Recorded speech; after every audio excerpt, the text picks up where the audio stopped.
ആകാശവാണി കോഴിക്കോട്.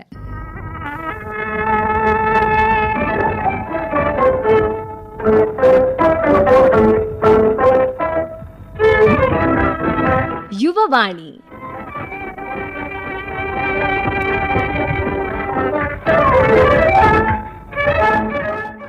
എല്ലാ പ്രിയ ശ്രോതാക്കൾക്കും യുവവാണിയിലേക്ക് സ്വാഗതം.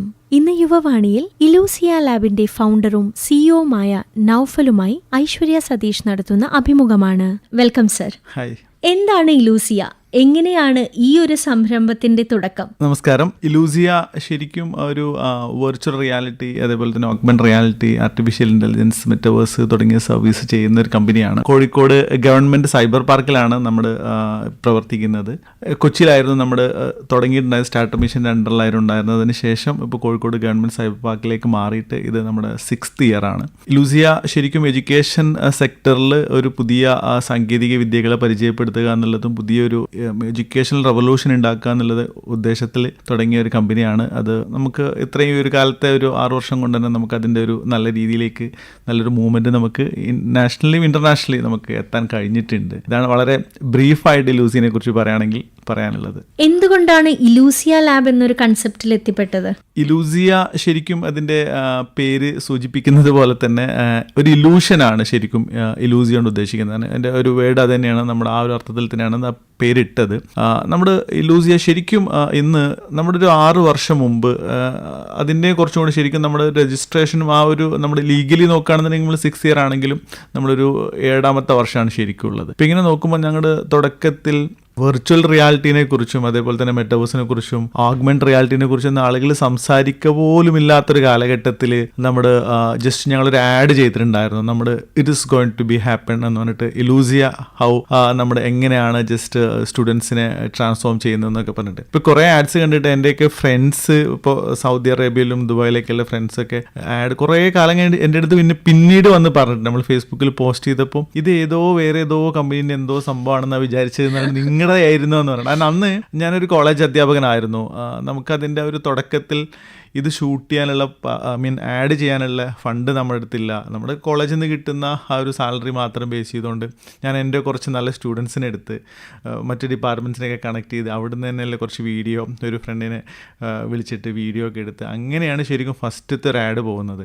അതിന് അന്ന് എൻ്റെ കൂടെ തൃശ്ശൂരിലെ അജിത്ത് എന്ന് പറഞ്ഞൊരു പുള്ളിയും കൂടി ഉണ്ടായിരുന്നു. അപ്പോൾ ഞങ്ങൾ രണ്ടുപേരും, അജിത്ത് അത്യാവശ്യം ഗ്രാഫിക്സ് ഒക്കെ ചെയ്യുന്നതുകൊണ്ട് നമ്മളത് ഭംഗിയായിട്ട് ചെയ്തു. അത് ഇന്നും ഉണ്ട്. നമ്മുടെ ഇപ്പോൾ ഞങ്ങളെ സംബന്ധിച്ചിടത്തോളം അതൊരു വളരെ ഒരു മറക്കാനാവാത്തൊരു അനുഭവം എന്ന് പറയാൻ പറ്റുന്നത് 1.5 വർഷം മുമ്പാണ് സിക്കംബർഗിൻ്റെ ഇതുമായി ബന്ധപ്പെട്ട് AR ഗ്ലാസിൻ്റെ കുറേ കോൺസെപ്റ്റും കാര്യങ്ങളൊക്കെ വളരെ ഗംഭീരമായിട്ട് അനൗൺസ് ചെയ്തത്. നമ്മൾ കുറേ മുമ്പേ പറഞ്ഞിട്ടുള്ള ഒരു സാധനത്തിൻ്റെ മറ്റൊരു വേർഷൻ എന്നുള്ള രീതിയിൽ അത് കുറച്ചും കൂടി അഡ്വാൻസ്ഡ് ആണ്. പക്ഷേ നമ്മൾ ആ സെയിം ട്രാക്കിലായിരുന്നു എന്നുള്ളത് നമ്മൾ ചിന്തിക്കുന്ന റൈറ്റ് ആയിരുന്നു എന്നുള്ളത് നമുക്ക് ഭയങ്കര സന്തോഷം തോന്നിയൊരു കാര്യമായിരുന്നു. അത് കോഴിക്കോടുള്ള ഗവൺമെന്റ് സൈബർ പാർക്കിലാണ് ഇപ്പം ഇലൂസിയ സ്ഥിതി ചെയ്യുന്നത്. എന്തുകൊണ്ടാണ് അങ്ങനെ ഒരു ഗവൺമെന്റ് ഒരു സെക്ടറിലേക്ക് അല്ലെങ്കിൽ ഗവൺമെന്റ് അണ്ടർടേക്ക് ചെയ്യുന്ന ഒരു ഇതിലേക്ക് എത്തിപ്പെട്ടത്? ഇത് ശരിക്കും ഞങ്ങൾക്ക് അതിൻ്റെ പിന്നിൽ പ്രധാനമായിട്ടും ലക്ഷ്യം ഉണ്ടായിരുന്നത് നമ്മുടെ കേരള സ്റ്റാർട്ടപ്പ് മിഷൻ്റെ അണ്ടറിലാണ്. ഞാൻ നേരത്തെ പറഞ്ഞല്ലോ, നമ്മുടെ കൊച്ചി ബേസ്ഡ് ആയിരുന്നു ഉണ്ടായിരുന്നത്. പിന്നെ കോവിഡ് വന്ന സമയത്ത് നമുക്ക് ഒരുപാട് പ്രയാസങ്ങളുണ്ടായി. അത് പിന്നീട് നമ്മൾ നേരെ ഇങ്ങോട്ട് ഷിഫ്റ്റ് ആയിരുന്നു. അതിൻ്റെ ഇടയ്ക്ക് കോവിഡിൻ്റെ സമയത്ത് നമ്മൾ മലപ്പുറം ബേസ് ചെയ്തുകൊണ്ട് നമ്മൾ കുറച്ച് വർക്ക് ചെയ്തിട്ടുണ്ടായിരുന്നു. അതിന് നമ്മളെ സഹായിച്ച ഒരു നല്ലൊരു ഫ്രണ്ടൊക്കെ ഉണ്ട്, മൻസൂർ എന്ന് പറഞ്ഞിട്ട് പുള്ളീൻ്റെ ഒരു ഓഫീസൊക്കെ നമുക്ക് ആ സമയത്ത് വിട്ടുതന്ന് നമുക്കത് നല്ല സപ്പോർട്ടായിരുന്നു. അത് പിന്നീട് നമ്മളിങ്ങനെ ഗവൺമെൻറ് സൈബർ പാർക്കിലേക്ക് വരണമെന്ന് നമ്മൾ തീരുമാനിച്ചത് പ്രധാനമായിട്ടും ഒന്ന്, ഇത് കോഴിക്കോട് ഒരു നല്ല ഒരു പ്ലേസ് ആണ് ശരിക്കും പറഞ്ഞാൽ. കാരണം ഇവിടുത്തെ കൾച്ചർ നല്ലതാണ്. ഇവിടുത്തെ നമുക്കിപ്പോൾ എയർപോർട്ട് വളരെ അടുത്താണ് സൈബർ പാർക്കിൻ്റെ. പിന്നെ ആ ഒരു ഏരിയൻ്റെ എക്സ്പാൻഷനും കാര്യങ്ങളൊക്കെ നമ്മൾ നോക്കുന്ന സമയത്ത് ഇവിടെ ഒരു വലിയൊരു ഗ്രോത്ത് നമ്മൾ പ്രതീക്ഷിച്ചിട്ടുണ്ടായിരുന്നു. ഇനി ഇതും അല്ലാണ്ട് ഇവിടെ കുറച്ച് എഡ്യൂക്കേഷണൽ പ്രൊജക്റ്റുകൾ ശരിക്കും ഇന്ത്യയിൽ തന്നെ അറിയപ്പെടുന്ന പ്രിസം എന്ന് പറയുന്ന പ്രൊജക്റ്റൊക്കെ ഉണ്ട്. അത് മെഡിക്കൽ കോളേജ് ക്യാമ്പസ് സ്കൂൾ, അതിനെ ബേസ് ചെയ്തുകൊണ്ട് ഇവിടുത്തെ പൊളിറ്റീഷ്യൻസ് ഒക്കെ നന്നായിട്ട് അത് ചെയ്യുന്നുണ്ട്. അപ്പോൾ നമുക്ക് അതിൻ്റെയൊക്കെ പാട്ടാവാൻ പറ്റുക എന്നുള്ളത്, അപ്പോൾ ആ ഒരു രീതിയിൽ നമുക്ക് ആ ഒരു ഗ്രോത്ത് ഉണ്ടാക്കാൻ നമുക്കത് പറ്റുമെന്നുള്ളതായിരുന്നു നമ്മൾ വിചാരിച്ചിട്ടുണ്ട്. അത് ശരിക്കും ആ രീതിയിൽ നമുക്ക് നന്നായിട്ട് സപ്പോർട്ടും ആയിട്ടുണ്ട്. കാരണം സൈബർ പാർക്കിൽ നിന്നാണെന്നുണ്ടെങ്കിലും അവിടുത്തെ ഇപ്പോൾ കാഫിറ്റ് എന്ന് പറഞ്ഞിട്ടുള്ള ഒരു IT കമ്മ്യൂണിറ്റി ഉണ്ട്. ഒരു 250ഓളം കമ്പനീസ് അതിനകത്ത് ഉണ്ട്. അപ്പോൾ അതിൻ്റെയൊക്കെ പാർട്ടായതുകൊണ്ട് അതിൻ്റെ എല്ലാവരുടെയും സപ്പോർട്ട് നമുക്ക് അതിനകത്ത് കിട്ടി. കാരണം നമുക്ക് ഒരു ഡിഫറൻറ്റ് ഡിഫറെൻറ്റ് സെക്ടറാണ്, ഇത് ആളുകൾക്ക് പറഞ്ഞാൽ മനസ്സിലാവാത്തൊരു ഏരിയ ആണ്. അപ്പം അതുകൊണ്ടാണ് നമ്മൾ ഗവൺമെൻറ് സൈബർ പാർക്കിലേക്ക് വന്നത്. പിന്നെ അതിന് മറ്റൊരു കാര്യം എന്ന് പറയുന്നത്, ഗവൺമെൻറ് സൈബർ പാർക്കിലായതുകൊണ്ട് നമുക്ക് ഇപ്പം നമ്മുടെ ഒരു പബ്ലിക്കായിട്ട് ഏതെങ്കിലും ഒരു സ്ഥലത്ത് വെച്ചിട്ട് നമ്മൾ ഇത്തരം കാര്യങ്ങൾ ചെയ്തിരുന്നെങ്കിലോ അല്ലെങ്കിൽ ഇതൊന്നും അല്ലാത്ത വേറെ ഏതെങ്കിലും സ്ഥലത്ത് പോയിട്ടുണ്ടായിരുന്നെങ്കിലോ ഒക്കെ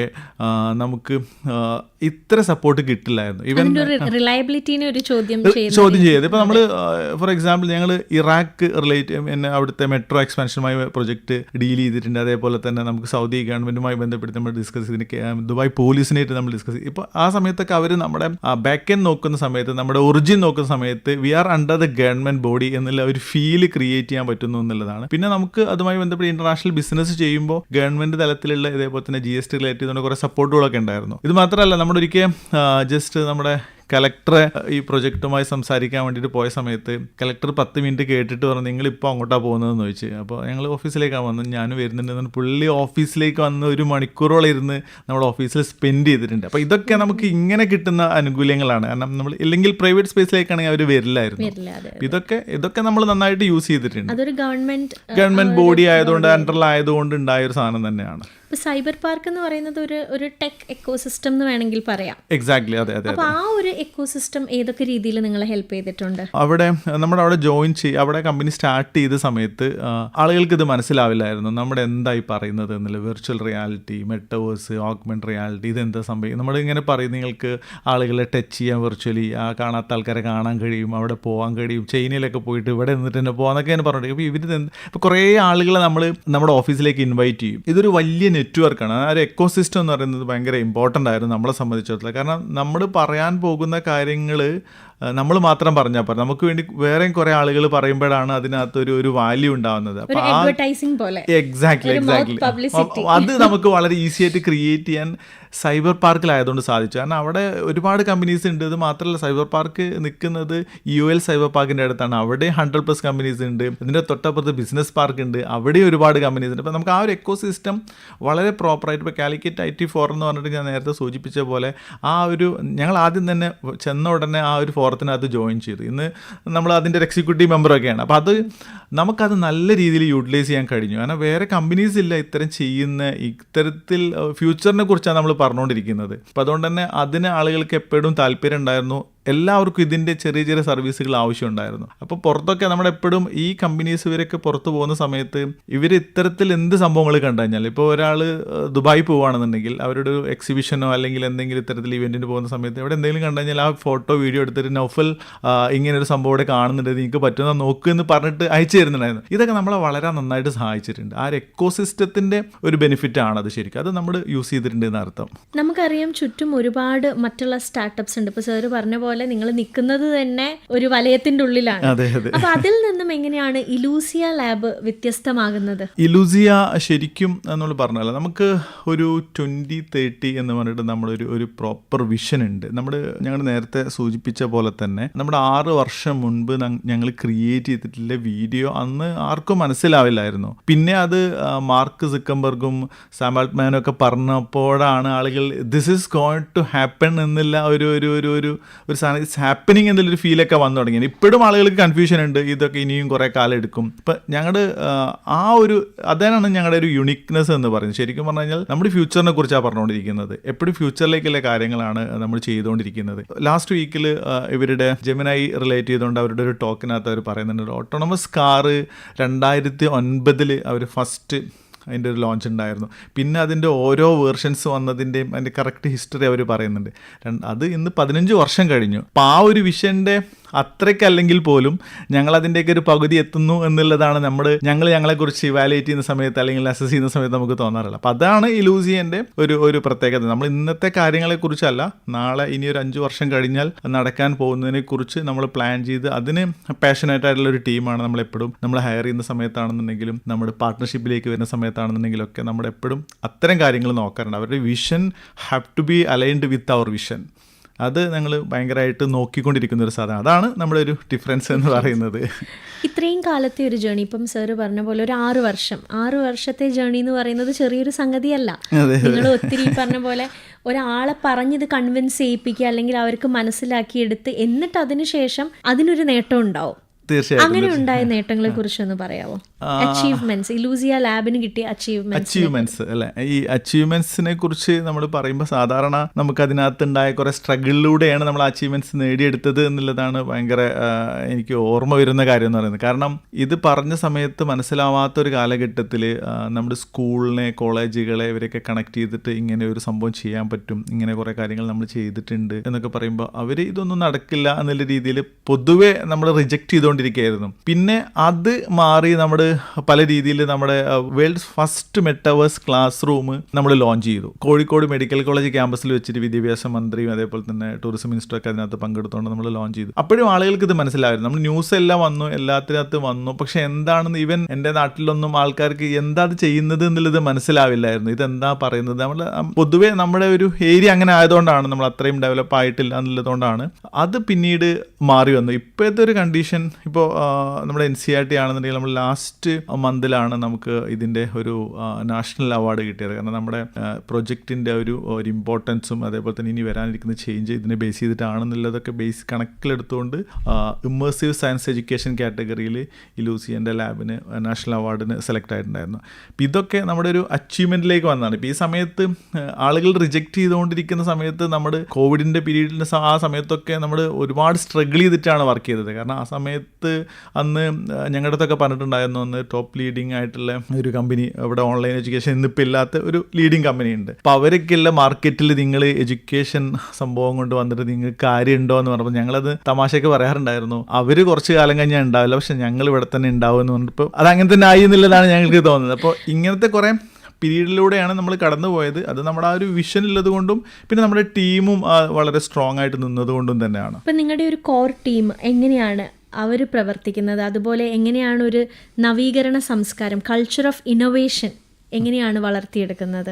ഇത് കുറച്ച് ടഫ് ക്വസ്റ്റ്യൻ ആണ് ആക്ച്വലി. കാരണം നമ്മൾ എങ്ങനെയാണ് ഈ ടീമിനെ എടുക്കുന്നത് എന്നുള്ളത് ഞങ്ങളുടെ തുടക്കത്തിൽ ആദ്യം ഇതിനെക്കുറിച്ച് പറയുക ചെയ്തിട്ടുണ്ടായിരുന്നു. അപ്പോൾ നമുക്ക് മനസ്സിലായി ഇത് ആളുകൾക്ക് ഡൈജസ്റ്റ് ആവുന്നില്ല. ആദ്യം ഇതിനെ എഡ്യൂക്കേറ്റ് ചെയ്യണം എന്നുള്ളത് മനസ്സിലായി. അപ്പോൾ നമ്മൾ പിന്നെ കണ്ടിന്യൂസ് ആയിട്ട് നമ്മൾ ചെയ്തുകൊണ്ടിരുന്നത് ക്യാമ്പസുകളിലൂടെ ഇത്തരം ടോക്കുകളിലൂടെ ഒക്കെ നമ്മൾ മാക്സിമം എക്സിബിഷനിലൊക്കെ പങ്കെടുത്തുകൊണ്ടേയിരുന്നു. കാരണം നമ്മൾ ഇതിനെ പറഞ്ഞ് ആളുകളിലേക്ക് പതുക്കെ ഇതിൻ്റെ പേരുകളും ഇത് ഇനി വരാനിരിക്കുന്ന ഒരു ടെക്നോളജി ആണെന്നുള്ള ഇത്തരത്തിൽ കുറേ സാധ്യതകൾ ഉണ്ട് എന്നുള്ളതും, ഇന്നിപ്പോൾ AI പെട്ടെന്ന് ആളുകൾ AIനെ കുറിച്ച് പറയുന്നത് പോലെയാണ്. ശരിക്കും AI പുതിയൊരു സംഭവമേ അല്ല, പക്ഷേ ആളുകളുടെ റിയൽ യൂസ് കേസിനെ ടച്ച് ചെയ്യുമ്പോഴാണ് ആൾക്കാർ ഒന്ന് ഞെട്ടിക്കൊണ്ട് വരിക. പക്ഷെ അതിൻ്റെ മുമ്പേ നമ്മൾ ഇത് പറഞ്ഞുകൊണ്ടിരുന്നപ്പോൾ നമുക്ക് കുറേ പ്രശ്നങ്ങളുണ്ടായിരുന്നു. നമ്മൾ കണ്ടിന്യൂസ് ആയിട്ട് ഇതേപോലെ ക്യാമ്പസുകളിലൂടെ വർക്ക്ഷോപ്പുകൾ നടത്തിയപ്പോൾ പ്രധാനമായിട്ട് ഉദ്ദേശം ഉണ്ടായിരുന്നത് നമുക്ക് ആൾക്കാർ വേണമായിരുന്നു ഇതിനകത്ത്. ഇത് ചെയ്യിപ്പിക്കാനും നമുക്ക് ആൾക്കാരില്ലായിരുന്നു. അപ്പോൾ ഇൻട്രസ്റ്റുള്ള ആളുകൾ ഇങ്ങനെ ഒരു ജോബ് ചാൻസ് ഇവിടെ ഉണ്ട് എന്ന് അറിഞ്ഞാലേ ഉള്ളൂ അതിനകത്തേക്ക് വരിക. ഇല്ലെങ്കിൽ നമുക്ക് ആളെ കിട്ടാനില്ല. ഇപ്പോഴും ഇതിനകത്ത് പ്രശ്നങ്ങളുണ്ട്. ഇപ്പം ഇത് നമ്മൾ കണ്ടിന്യൂസ് ആയിട്ട് ക്യാമ്പസുകളിലൂടെയൊക്കെ ഇങ്ങനെ നടന്ന് സംസാരിച്ചതിൻ്റെ അടിസ്ഥാനത്തിൽ കുറേ ആളുകൾ ഇത് കൊള്ളാലോ, ഇതിനകത്ത് പഠിക്കാൻ പറ്റുമോ എന്നൊക്കെ ചോദിച്ചിട്ട് വന്നു. അപ്പോൾ അത്തരം ആളുകളെ കംപ്ലീറ്റ് നമ്മൾ നമ്മുടെ ഫ്രഷേഴ്സ് എന്നുള്ള രീതിയിൽ തന്നെ നമ്മൾ ടീമിലെടുത്തു. അവർക്ക് നല്ലൊരു വിഷൻ ഉണ്ടാക്കി കൊടുത്തു. അവരെ ഒരു ലീഡർഷിപ്പ് ക്വാളിറ്റി കൊണ്ടുവന്ന് നമ്മളൊരു ഹാപ്പി ആയിട്ടുള്ളൊരു വർക്ക് കൾച്ചറാണ് നമ്മുടെ എപ്പോഴും നമ്മൾ അതിനകത്തുണ്ട്. അപ്പോൾ എല്ലാവർക്കും എല്ലാം പറയാൻ പറ്റുന്ന ഒരു ഫ്രീഡം കൊടുത്തുകൊണ്ട് കാരണം നമുക്ക് നമ്മുടെ എല്ലാവരുടെ അടുത്തും പറയുന്നത് നമ്മുടെ കണ്ടുകൊണ്ടിരിക്കുന്ന ചാനലുകൾ എല്ലാം നമ്മൾ ചേഞ്ച് ചെയ്യണം. ടെക്കിനെ ബേസ് ചെയ്തുകൊണ്ട് എല്ലാ ചാനലുകളും നമ്മൾ സബ്സ്ക്രൈബ് ചെയ്യണം, അത് ഫോളോ ചെയ്യണം. എന്നിട്ട് എല്ലാ ദിവസവും നമ്മൾ മീറ്റിങ്ങുകൾ വെക്കും, അല്ലെങ്കിൽ ചെറിയ ഡിസ്കഷൻ, നമ്മൾ ഔട്ടിങ് പോലെയൊക്കെ നമ്മുടെ പുതിയ കാര്യങ്ങളെക്കുറിച്ച് ഒരാൾ പറയാനുള്ള അവസരം കൊടുക്കും. അപ്പോൾ ഓരോരുത്തരും പുതിയ രീതികൾ, പുതിയ സംഭവങ്ങൾ പരീക്ഷിക്കും. അങ്ങനെ ഞങ്ങൾ ഒറ്റ ദിവസം കൊണ്ട് ഉണ്ടാക്കിയ ചില പ്രൊഡക്റ്റൊക്കെ ഭയങ്കര ഗംഭീരമായിട്ട് നമ്മൾ വിൽക്കാൻ പറ്റിയിട്ടുണ്ട്. ഈ ഒരു കൾച്ചർ നമുക്ക് ഉണ്ടായിരുന്നു. നമ്മൾ ടെക് കൾച്ചർ എന്നതിനേക്കാൾ ഉപരി നമ്മളൊരു ആറ്റിറ്റ്യൂഡും അവരുടെ ഒരു ടീം മെമ്പർ എന്നുള്ള രീതിയിൽ, ഒരു ഫാമിലി മെമ്പർ എന്നുള്ള രീതിയിലേക്കുള്ള ഒരു കൾച്ചർ ക്രിയേറ്റ് ചെയ്യാനാണ് എപ്പോഴും നമ്മൾ ശ്രമിച്ചുകൊണ്ടിരുന്നത്. അപ്പോൾ അതിനുള്ള ഫ്രീഡം നമുക്ക് എല്ലാവർക്കും ഉണ്ടായിരുന്നു. ടീമിൻ്റെ അതിനെ പാർട്ട്നേഴ്സിനെ ഹയർ ചെയ്യുന്ന കേസിലാണെന്നുണ്ടെങ്കിലും അതിന് ടീം മെമ്പേഴ്സിൻ്റെ കേസിലാണെന്നുണ്ടെങ്കിലും ഒക്കെ നമ്മൾ ആ ഒരു കൾച്ചർ കീപ്പ് ചെയ്യാൻ വേണ്ടിയിട്ടാണ് ഓൾമോസ്റ്റ് ശ്രമിച്ചിട്ടുള്ളത്. മോറോവർ ഒരു വർക്ക് സ്പേസ് എന്നുള്ളതിനേക്കാൾ ഒരു ഫ്രണ്ട്ലി ഗ്യാങ് എന്നുള്ള രീതിയിലായിരിക്കും. എക്സാക്ട്ലി അതാണ് നമ്മൾ എപ്പോഴും ട്രൈ ചെയ്തിട്ടുണ്ടായിരുന്നത്. എല്ലാവർക്കും അത് തന്നെയായിരിക്കും താല്പര്യം എന്ന് തോന്നുന്നു. തീർച്ചയായിട്ടും കാരണം ഒരു സ്ട്രിക്റ്റ് എൻവയോൺമെന്റിൽ വർക്ക് ചെയ്യാന്നുള്ളത് ചില കാര്യങ്ങൾ പ്രത്യേകിച്ചും ജെൻസീസിനൊന്നും ഇപ്പൊ അത് തീരെ ഇഷ്ടമില്ലാത്ത കാര്യങ്ങളാണ്. അപ്പോൾ അതുകൊണ്ട് നമുക്ക് ആ ഒരു ഫീല് ക്രിയേറ്റ് ചെയ്യാന്നുള്ളതായിരുന്നു നമുക്ക് ഉണ്ടായിരുന്നത്. അപ്പം നമുക്ക് അതുകൊണ്ട് ഒരുപാട് ഗുണം ഉണ്ടായിട്ടുണ്ട്. കാരണം ആസ് എ ഓൺട്രപ്രണർ ബിസിനസ്സിന് എപ്പോഴും പ്രതിസന്ധികളുണ്ട്. പ്രതിസന്ധി കാലഘട്ടങ്ങളിൽ നമുക്ക് ഇത്തരത്തിലുള്ള ആ ഒരു എൻവയോൺമെന്റ് നമ്മൾ സൃഷ്ടിച്ചതുകൊണ്ട് ഒരുപാട് ഗുണങ്ങൾ ചെയ്തു. കാരണം നമുക്ക് അതിന്റെ കൂടെ നിൽക്കാൻ വേണ്ടിയിട്ട് കുറേ ആളുകൾ ആ സമയത്ത് നമ്മളെ നല്ല രീതിയിൽ സപ്പോർട്ട് ചെയ്യാൻ വേണ്ടിയിട്ട് നമ്മളൊരു നിങ്ങൾ ആ രീതിയിൽ അല്ലെങ്കിൽ ഒരു കൺവെൻഷണൽ രീതിയിലായിരുന്നെങ്കിൽ ചിലപ്പം ഇന്ന് നിർത്തി പോവേണ്ടി വന്നത്. തീർച്ചയായിട്ടും കാരണം നമുക്കത് മുന്നോട്ട് കൊണ്ടുപോകാൻ കഴിയില്ലായിരുന്നു. കാരണം ഇത് നമുക്കൊരു ഐഡിയ ഉണ്ടാവുക എന്നുള്ളത് അത് നടപ്പിലാകണമെന്നുണ്ടെങ്കിൽ നമുക്ക് നല്ല ടീം ഉണ്ടാവണം. നമ്മുടെ ഇപ്പൊ ചില ആളുകൾക്ക് ഞാൻ എപ്പോഴും നമ്മൾ ടീമിന്റെ അടുത്ത് പറയാറുണ്ട്, നമുക്ക് പോകാനുള്ളത് കോഴിക്കോട് നിന്ന് ട്രിവാൻഡ്രത്തേക്കാണ് എന്ന് നിങ്ങൾ മനസ്സിൽ വിചാരിക്കുക. പക്ഷെ എനിക്ക് പോകാനുള്ളത്, കമ്പനി എന്നുള്ള രീതിയിൽ എനിക്ക് പോകാനുള്ളത് ഇവിടുന്ന് ദുബായിലേക്കാണെന്നുണ്ടെങ്കിൽ നമ്മൾ രണ്ടുപേരും ഒരേപോലെ യാത്ര ചെയ്ത് കഴിഞ്ഞാൽ അത് അവിടെ എത്തില്ല. കാരണം നിങ്ങളുടെ മനസ്സെപ്പോഴും ട്രിവാൻഡ്രം പോകാനുള്ള അസറ്റുകളും ബാഗുകളും ലഗേജുകളും പ്രിക്കോഷൻസ് എങ്കിലും എടുത്തിട്ടുണ്ടാവുള്ളൂ. ഞാൻ റെഡിയാണ് ദുബായ് വരെ പറക്കാനുള്ളത്. അപ്പോൾ ഈ ഒരു വിഷൻ നമുക്ക് എല്ലാവർക്കും ഉണ്ടായാലുള്ളൂ നമുക്ക് ഗ്രോത്ത് ഉണ്ടാവുക എന്നുള്ളത്. അപ്പോൾ ആ ഒരു വിഷൻ ഇല്ലാത്ത ആളുകൾ ചിലപ്പോൾ അതിനകത്തുനിന്ന് മാറിപ്പോകാനൊക്കെ സാധ്യതയുണ്ടാവും ചെയ്യും. അപ്പോൾ അത് നമ്മൾ ആ രീതിയിലാണ് സെറ്റ് ചെയ്തിട്ടുണ്ടായത്. നമ്മൾ ആര് വരികയാണെന്നുണ്ടെങ്കിലും നമ്മുടെ ടീമിൽ എടുക്കുന്ന സമയത്ത് ആദ്യം പറയുന്നത് ഈ ഒരു വിഷനിലേക്ക് എത്തണം എന്നുള്ളതും ഇങ്ങനെയാണ് ചെയ്യേണ്ടത് എന്നുള്ളതുമായിരുന്നു. കോഴിക്കോട് പോലുള്ളൊരു പ്രദേശത്ത് AR VR AI അങ്ങനെയൊക്കെ പോലുള്ള ഒരു പ്രത്യേക മേഖലയിൽ നിങ്ങൾ എങ്ങനെയാണ് ആൾക്കാരെ അട്രാക്ട് ചെയ്യുന്നത്, അല്ലെങ്കിൽ ഏതൊക്കെ തരത്തിലാണ് അവർക്ക് വളരാൻ സപ്പോർട്ട് കൊടുക്കുന്നത്? നമ്മളിപ്പം സ്വാഭാവികമായിട്ട് കോഴിക്കോട് എന്ന് പറയുമ്പോൾ ആൾക്കാർ ആദ്യം പറയും ഭക്ഷണം എന്ന്, അല്ലെ? കോഴിക്കോട് ഈക്വൽസ് ടു ബിരിയാണി അല്ലെങ്കിൽ കോഴിക്കോട് ബീച്ച്, ഇതൊക്കെയാണ് ആൾക്കാർ. ആ ഒരു നോർമൽ രീതിയിൽ നിന്ന് നമ്മൾ അതിനെ മാറ്റിക്കൊണ്ട് ടെക്നോളജിയിലേക്ക് എത്തിക്കണം ആൾക്കാരെ. അതും നമുക്കിപ്പോ ഈ പറഞ്ഞ പോലെ എനിക്ക് തോന്നുന്നു നിങ്ങൾക്ക് ചിലപ്പോൾ ഒരു 30 അല്ലെങ്കിൽ 40 വരെ ഏജ് ഉള്ളവരെ ആയിരിക്കും കൂടുതൽ ഈ കാര്യങ്ങളൊക്കെ ഡൈജസ്റ്റ് ആവുന്നതും ചിലപ്പം അവർക്ക് തന്നെ ആയിരിക്കാം അധികവും. ഞാൻ മറ്റുള്ളവരെ അല്ലാന്നല്ല പറയുന്നത്, പക്ഷെ അധികവും ഇപ്പോഴത്തെ ജെൻസി പിള്ളേർക്കും അങ്ങനെയുള്ള ആൾക്കാർക്കൊക്കെയാണ് ഇത് കുറച്ചുകൂടി ഡൈജസ്റ്റ് ആവുന്നത്. അപ്പൊ ഇങ്ങനെ ഒരു സാഹചര്യത്തിൽ എങ്ങനെയാണ് ഇലൂസിയ ലാബ് അല്ലെങ്കിൽ നിങ്ങളുടെ ഒരു കോർ ടീം ഇവരെ വളർത്താനും ഇവരെ ഇതിലേക്ക് അട്രാക്ട് ചെയ്യാനും ഏതൊക്കെ തരത്തിലുള്ള സ്റ്റെപ്സ് ആണ് എടുത്തിട്ടുള്ളത്? ഇതിനകത്ത് നമ്മൾ സത്യത്തിൽ ഇതൊരു വളരെ ഡിഫറെൻ്റ് ആയിട്ടുള്ള ഏരിയ ആയതുകൊണ്ട് തന്നെ പലരും ഇതിനകത്തേക്ക് വരുമ്പോൾ അവർക്ക് ഈ ഇത് വെച്ചിട്ട് അവർക്ക് എന്താ ചെയ്യാൻ കഴിയുക, ഇതിൻ്റെ ഡെയിലി ലൈഫിൽ ഇതിനകത്ത് എങ്ങനെ എഫക്റ്റ് ചെയ്യുന്നു എന്നുള്ളതിനെക്കുറിച്ച് ഒരുപാട് കൺഫ്യൂഷൻസ് ഉണ്ടായിരുന്നു. അപ്പോൾ നമ്മൾ എല്ലാ മേഖലകളിലേക്കും കണക്ട് ചെയ്യാൻ പറ്റുന്ന രീതിയിൽ കുറേ ടൂൾസുകൾ ക്രിയേറ്റ് ചെയ്യാൻ തുടങ്ങി. ശരിക്കും ഇപ്പോൾ നമ്മളിപ്പോൾ കാലിക്കറ്റിനെ ബേസ് ചെയ്ത് പറയുകയാണെന്നുണ്ടെങ്കിൽ കാലിക്കറ്റ് നമ്മളൊരു ഹോട്ടലിൻ്റെ അടുത്ത് നമ്മൾ സംസാരിച്ചിട്ടുണ്ടായിരുന്നു, റെസ്റ്റോറൻറ്റ് സംസാരിച്ചിട്ടുണ്ടായിരുന്നു വെച്ചാൽ നിങ്ങളുടെ ഫുഡ് പ്രിപ്പയർ ചെയ്തിട്ട് അവരെ ജസ്റ്റ് ഒരാൾ അവിടെ വെയിറ്റ് ചെയ്യുന്ന സമയത്ത് 10 മിനിറ്റ് എടുക്കുകയാണ്. അപ്പോൾ നിങ്ങൾ ഓഗ്മെൻറ്റ് റിയാലിറ്റി ബേസ് ചെയ്തുകൊണ്ട് നിങ്ങളെ ടേബിളിൽ ഒരു ടാബ് മാത്രം വെച്ചാൽ മതി. നിങ്ങൾ കുക്ക് ചെയ്യുന്നത് ജസ്റ്റ് അവർ ARൽ കുക്ക് ചെയ്ത ടേബിൾ ഇങ്ങനെ ഓരോ സാധനം ഡ്രാഗ് ചെയ്യുന്നു, സെലക്ട് ചെയ്യുന്നു, അതിന് മിക്സ് ചെയ്യുന്നു. 10 മിനിറ്റ് ആണെന്നുണ്ടെങ്കിൽ 8 മിനിറ്റ് കൊണ്ട് പുള്ളി അത് കുക്ക് ചെയ്ത് ഫിനിഷ് ചെയ്യുകയാണെന്നെങ്കിൽ ചെറിയ ഡിസ്കൗണ്ട് കൊടുത്തോളൂ, നിങ്ങൾക്ക് ഓഗ്മെൻറ്റ് റിയാലിറ്റിയിൽ ഒരു ആപ്ലിക്കേഷൻ റെഡിയാക്കി തരാം. അത് കോഴിക്കോടിനെ സംബന്ധിച്ചിടത്തോളം ഭയങ്കരമായിട്ട് ഹിറ്റാവും. കാരണം നമുക്ക് അത്തരത്തിലുള്ള സർവീസുകൾ നമ്മൾ കൊടുത്തുകൊണ്ട് ഇവരെ അട്രാക്ട് ചെയ്യിപ്പിച്ചു. പിന്നെ നമുക്ക് വന്നിട്ടുള്ള വേറൊരു കാര്യം എന്ന് വെച്ചാൽ നമ്മൾ ഇതിനകത്തേക്ക് ആളുകൾക്ക് ഏറ്റവും മനസ്സിലാവുന്ന രീതിയിലേക്കുള്ള കാര്യങ്ങൾ ചെയ്യണം. ഇപ്പോൾ കുറച്ച് മുമ്പ് മരിച്ചു പോയ ഒരാളെ വീണ്ടും വെർച്വലി കണ്ട് ഒരു കുട്ടി അവൻ്റെ അമ്മേനെ മീറ്റ് ചെയ്യുന്ന ഒരു വീഡിയോ അത്യാവശ്യം വൈറലായിട്ടുണ്ടായിരുന്നു. ഇപ്പം ഇത്തരത്തിൽ ഇമോഷണലി കണക്ട് ചെയ്യുന്ന പല കാര്യങ്ങളും നമ്മൾ ഇതിനകത്ത് കൊണ്ടുവന്നു. മുസ്ലിംസിനെ സംബന്ധിച്ചിടത്തോളം കാബ അല്ലെങ്കിൽ ഹജ്ജ് ചെയ്യുക എന്നുള്ളതും ഒരു ഉംറ നിർവഹിക്കുക എന്നുള്ളതൊക്കെ വളരെ അത്രയും ഡ്രീമായിട്ടുള്ള ഒരു സാധനമാണ്. ചില ആൾക്കാർക്ക് പോകാൻ കഴിയുന്നുണ്ടാവില്ല. അപ്പം നമ്മൾ അതിന് വേണ്ടിയിട്ട് ഒരു വെർച്വൽ കാബയൊക്കെ ക്രിയേറ്റ് ചെയ്ത് അതൊക്കെ ടച്ച് ചെയ്തു. അപ്പോൾ ചില ആളുകൾ നമ്മളിത് എക്സ്പീരിയൻസ് ചെയ്ത സമയത്ത് അവരെ കണ്ണൊക്കെ നിറഞ്ഞിട്ടുണ്ടായിരുന്നു. കാരണം നമുക്ക് ആ ഒരു ഗ്രൗണ്ട് ലെവലിലേക്ക് ഇതിൻ്റെ ഒരു റൂട്ട് ലെവലിലേക്ക് നമ്മളിതിനെ ടച്ച് ചെയ്യിപ്പിച്ചപ്പോഴാണ് ആളുകൾ ഇതിനകത്ത് ഇത്രയും ചേഞ്ച് ചെയ്യാൻ പറ്റും. ഇപ്പോൾ നമ്മളൊരു വീട് ഉണ്ടാക്കുന്ന സമയത്താണെന്നുണ്ടെങ്കിൽ അതിനകത്തേക്ക് കയറി നമ്മളെ ഫർണിച്ചറുകൾ എനിക്ക് സെലക്ട് ചെയ്യാനും അവിടെ പ്ലേസ് ചെയ്യാനും പറ്റും എന്നുള്ളത് തോന്നിക്കഴിഞ്ഞാൽ പിന്നെ ഇതിനകത്തൊരു സ്കോപ്പ് വരും. ഇത് റിയലൈസ് ചെയ്യിപ്പിക്കാൻ വേണ്ടിയിട്ട് നമ്മളൊരു എഫേർട്ട് ഇട്ടു. അത് സ്വാഭാവികമായിട്ടും ഇവിടുത്തെ എല്ലാ ലെവലിലേക്കും അത് ഈസി ആയിട്ട് എത്തിക്കാൻ കഴിഞ്ഞു എന്നുള്ളതാണ് അതിലൂടെ നമ്മൾ ചെയ്തത്. അങ്ങനെയാണ്.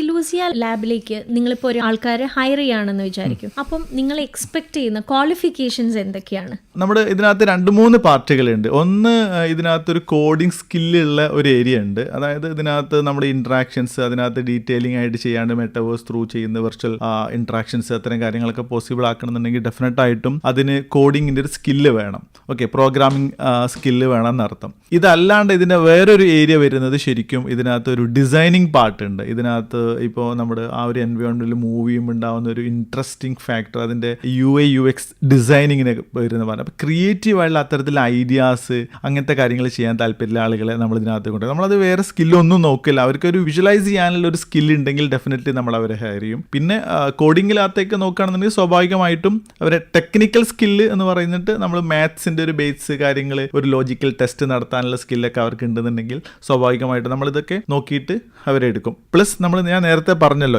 ഇതിന് നമ്മൾ എന്നാൽ പോലും സെക്കൻഡറി ആണ്. ഇത് വളരെ ഇമ്പോർട്ടൻ്റ് ആയിട്ടുള്ളതാണെങ്കിൽ പോലും നമ്മുടെ വിഷനിലേക്ക് അവർക്ക് താല്പര്യം ഉണ്ടോ എന്നുള്ളത് തന്നെയാണ് നമ്മൾ ആദ്യം നോക്കുന്നുണ്ടാവുക. എന്നിട്ടാണ് ഈ കാര്യങ്ങളൊക്കെ കൺസിഡർ ചെയ്യാന്ന് പറഞ്ഞു. ഇലൂസിയ ലാബിനെ റെപ്രസെന്റ് ചെയ്യാൻ നിങ്ങൾ വികസിപ്പിച്ചെടുത്ത എന്തെങ്കിലും പ്രൊഡക്ട്സോ അല്ലെങ്കിൽ പ്രൊജക്റ്റോ അങ്ങനെ എന്തെങ്കിലും ഉണ്ടോ? തീർച്ചയായിട്ടും നമ്മളിപ്പോൾ ഒരു 6th ഇയർ ആയല്ലോ ശരിക്കും പറഞ്ഞു കഴിഞ്ഞാൽ.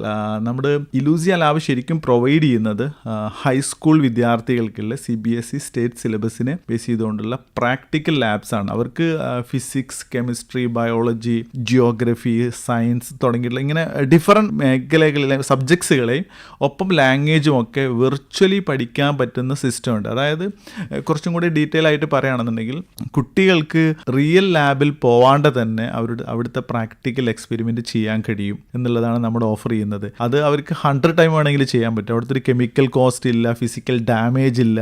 ഇത് ടീച്ചേഴ്സിനെ സംബന്ധിച്ചിടത്തോളം വളരെ നല്ല ഗുണമുള്ള കാര്യമാണ്. കാരണം എന്താ വെച്ചാൽ അവർക്ക് എത്ര തവണ വേണമെങ്കിലും ഇത് ചെയ്തതിന് ശേഷം റിയൽ ലാബിലേക്ക് പോയാൽ മതി. നമ്മളത് റീപ്ലേസ് ചെയ്യണം എന്നല്ല പറയുന്നത്. പക്ഷേ before they are going to the real lab they can experience the real thing. അപ്പോൾ അതിനുള്ള ഒരു അവസരം നമ്മൾ ഉണ്ടാക്കി കൊടുക്കാന്നുള്ളത്. ഇപ്പോൾ സ്റ്റുഡൻസ് ചെയ്യുന്നത് നമ്മൾ വളരെ പ്രോപ്പറായിട്ട് മെൻറ്ററിയും അതിനകത്ത് ഒരു ആർട്ടിഫിഷ്യൽ ഇൻ്റലിജൻസ് സഹായത്തോടെ ഒരു ട്യൂട്ടർ ഉണ്ടാവും. ഇതെല്ലാം കൂടെ ചെയ്തിട്ടാണ് നമ്മുടെ ഒരു പ്രാക്ടിക്കൽ ലാബ് ഉള്ളത്. ഇതിനാണ് നമുക്ക് നാഷണൽ അവാർഡ് കിട്ടിയിട്ടുള്ളതും. ഇതല്ലാണ്ട് നമുക്ക് ഇപ്പോൾ ഞാൻ നേരത്തെ പറഞ്ഞിട്ടുണ്ടായിരുന്നു നമ്മൾ ഇറാഖിൻ്റെ മെട്രോ എക്സ്പാൻഷൻ അതുമായി ബന്ധപ്പെടുത്തി നമ്മളിപ്പോൾ ഒരു പ്രൊജക്റ്റ് ചെയ്തുകൊണ്ടിരിക്കുന്നുണ്ട്. അപ്പോൾ അതിൻ്റെ ഒരു ഫസ്റ്റ് ഫേസിലെ കാര്യങ്ങൾ ജസ്റ്റ് അവർക്കൊരു ഡെമോ കാര്യങ്ങളെല്ലാം കൊടുത്ത് അവിടെ ഒരാൾ മെട്രോ സ്റ്റേഷനിൽ വെയിറ്റ് ചെയ്യുന്നു. അപ്പോൾ ട്രെയിനിൻ്റെ സൗണ്ട് കേൾക്കും, ഫ്രണ്ടിൽ വന്നിട്ട് ട്രെയിൻ വന്ന് നിൽക്കും, ഡോർ ഓപ്പൺ ചെയ്യും, അതിനകത്ത് കയറാം, ആൾക്ക് യാത്ര ചെയ്യാം, അടുത്ത സ്റ്റേഷനിൽ ഇറങ്ങാം. ഇത് അവർ ഉദ്ദേശിക്കുന്നത് അതിൻ്റെ ഒരു ഡീറ്റെയിലിംഗ് കിട്ടാൻ വേണ്ടിയിട്ട് അതിന് മുമ്പേ അവരൊന്ന് ചെയ്യണമെന്ന് പറഞ്ഞിട്ടാണ് നമ്മുടെ അടുത്തേക്ക് അങ്ങനെ റിക്വയർമെൻറ്റ് വന്നത്. അപ്പോൾ അത് നമ്മൾ ചെയ്തു കൊടുത്തിട്ടുണ്ടായിരുന്നു. അതിന് നെക്സ്റ്റ് ലെവൽ നമ്മൾ വെയിറ്റിംഗിലാണ്. പിന്നെ ഇതല്ലാണ്ട് നമ്മൾ കേരള പോലീസിനായിട്ട് നമ്മുടെ ഒരു അസോസിയേഷൻ ഉണ്ടായിരുന്നു. അതിൽ നമുക്കിപ്പോൾ നമ്മൾ റോഡിലൂടെ ഡ്രൈവ് ചെയ്ത് കഴിഞ്ഞാൽ ഒരു ഗുഡ് ട്രാഫിക് കൾച്ചർ ക്രിയേറ്റ് ചെയ്യാനുള്ളതിൻ്റെ ഭാഗമായിട്ട് VR ഹെഡ്സെറ്റും പ്ലസ് ഡ്രൈവിംഗ് നമ്മൾ ഗെയിമിംഗ് കൺസോൾസും ഒക്കെ വെച്ചുകൊണ്ട് ഒരു ഡ്രൈവിംഗ് കൾച്ചറിൻ്റെ ഒരു പാർട്ട് നമ്മളിതിൻ്റെ പാർട്ടായിട്ട് സ്റ്റാർട്ട് ചെയ്തിട്ടുണ്ട്. പക്ഷേ അതിങ്ങനെ സ്ലോ മൂവിങ് ആണ്, കാരണം കുറച്ച് ഡിലേസും കാര്യങ്ങളൊക്കെ അതിനകത്തുണ്ട്. എനിക്ക് തോന്നുന്നു ഏറ്റവും പെട്ടെന്ന് തന്നെ നിങ്ങൾ ചെയ്യേണ്ട ഒരു പ്രൊജക്ട് ചിലപ്പം അതായിരിക്കും. കാരണം ഇപ്പൊ ഈ 6 വരി പാത കൂടി വന്നപ്പം തീർച്ചയായിട്ടും ആൾക്കാർക്ക് നല്ല റോഡ് അപ്പൊ അങ്ങനെ അങ്ങ് അടിച്ചു. ശരിക്കും ഇത് നമ്മുടെ മോട്ടോർ വെഹിക്കിൾ ഇവരൊക്കെ പറഞ്ഞതിന്റെ അടിസ്ഥാനത്തിൽ നമ്മളൊക്കെ നോക്കും. നമ്മൾ അങ്ങനത്തെ വേറൊരു എക്സ്ട്രാ പ്രപ്പോസലൊക്കെ കൊടുത്തിട്ടുണ്ടായിരുന്നു. ഓരോ ഏരിയയിലും പുതിയ പുതിയ ചേഞ്ച് വരുമ്പോൾ ഇവിടെ എങ്ങനെ ഡ്രൈവ് ചെയ്യണമെന്ന് അറിയാത്തതുകൊണ്ടുള്ള ഒരുപാട് പ്രശ്നങ്ങളുണ്ട്. പിന്നെ നമുക്ക് ഇതിന്റെ ഒരു നെക്സ്റ്റ് ലെവലാണ് ഞങ്ങൾ നിൽക്കുന്നത് എന്നുള്ളതുകൊണ്ട് നമ്മൾ അതിന്റെ ഒരു സൈഡ് വൈസ് ആണ് എപ്പോഴും പറയുന്നുണ്ടാവുക. കാരണം ഓട്ടോണമസ് കാറിനെയാണ് നമ്മൾ വെയിറ്റ് ചെയ്തുകൊണ്ടിരിക്കുന്നത്, നമ്മൾ അതിനകത്തേക്കാണ് കുറച്ച് കൂടുതൽ ഫോക്കസ് ചെയ്യാന്നുള്ളതുകൊണ്ടുള്ള പ്രശ്നങ്ങളുണ്ട്. പക്ഷേ ഈവൻ ദോ നമുക്ക് ഈ ഒരു കൾച്ചർ ശരിക്കും ക്രിയേറ്റ് ചെയ്യേണ്ടതുണ്ട്, ഒരു നല്ല ട്രാഫിക് കൾച്ചർ. ഒപ്പം ജെൻസീസിനാണെന്നുണ്ടെങ്കിലും ഇപ്പോൾ കുറച്ച് നമ്മുടെ അതിലും ആൽഫ ബീറ്റ ടീമിനൊക്കെ ആണെന്നുണ്ടെങ്കിലുള്ള പ്രശ്നം എന്ന് പറയുന്നത് അവർ ക്രാഷ് ഡ്രൈവിങ് അല്ലെങ്കിൽ ഇതാണ് അവരുടെ ഒരു മെന്റാലിറ്റി എന്ന് പറയുന്നത്. അപ്പോൾ അത് മാറ്റിയെടുക്കണം എന്നുണ്ടെങ്കിൽ നമുക്ക് ആ ഒരു ഗുഡ് കൾച്ചർ ക്രിയേറ്റ് ചെയ്യുന്ന നിർബന്ധമാണ്. ആർക്കും വെയിറ്റ് ചെയ്യാൻ പറ്റുന്നില്ല. അതെ, അവർക്ക് അതിന് അത്ര ക്ഷമയില്ല സത്യത്തിൽ. അത് ആ ഒരു പ്രശ്നമുണ്ട്.